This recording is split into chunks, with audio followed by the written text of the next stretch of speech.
Did I watch the Jake Paul fight? Oh my god, that was gut-wrenching. That was actually gut-wrenching. If you're Jake Paul in this situation, you lose 3 ways.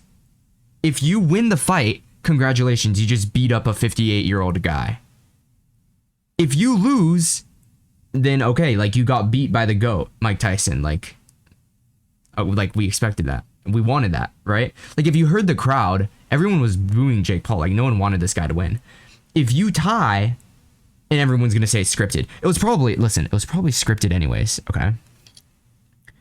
Regardless, you lose 3 ways.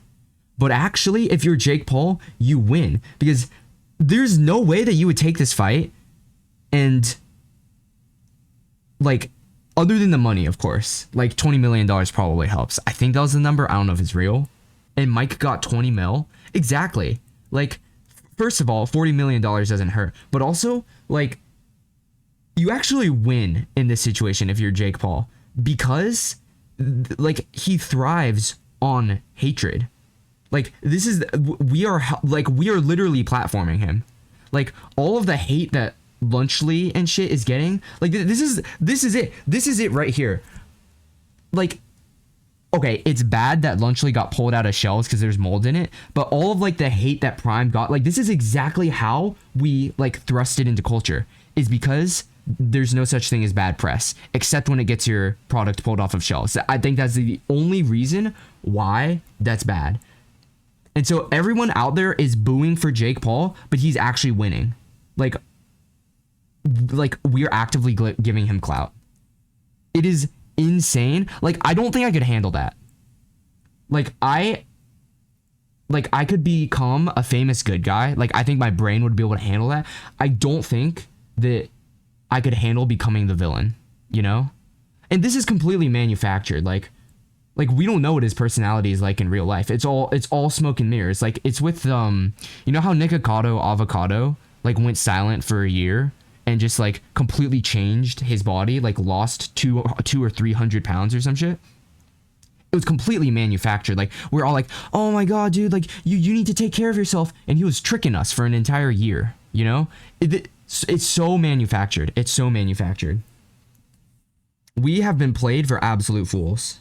And the thing is that the fight was boring as hell anyways, probably because they agreed ahead of time not to punch each other too hard. Because, like, how are you gonna hug it out? Like, they're like, oh my god, I have nothing but respect for you, Mike Tyson. And, like, literally, oh, fuck, I put these together wrong. All of the hype that they built was just manufactured. Okay, I think this is the baby fox right here. I mean, we've seen this trend happen, like, several times anyways. Like, there's gonna be this huge, one of the Paul brothers is gonna have this, oh, I dropped a piece. One of the Paul brothers is gonna have this, like, hugely hyped up fight.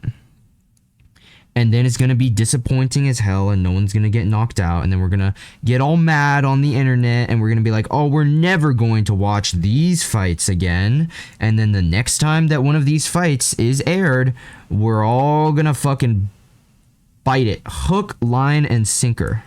You saw it in action last night. I mean, at least I did. If you were watching toward the end, they were like, Mike Tyson, who's next? Like, who are you gonna fight next? And Mike pointed at fucking Logan Paul. And he's like, you're next. And then Logan Paul was like, I'm gonna fucking kill you, dude. This is how they set up the next fight. This is how they get you.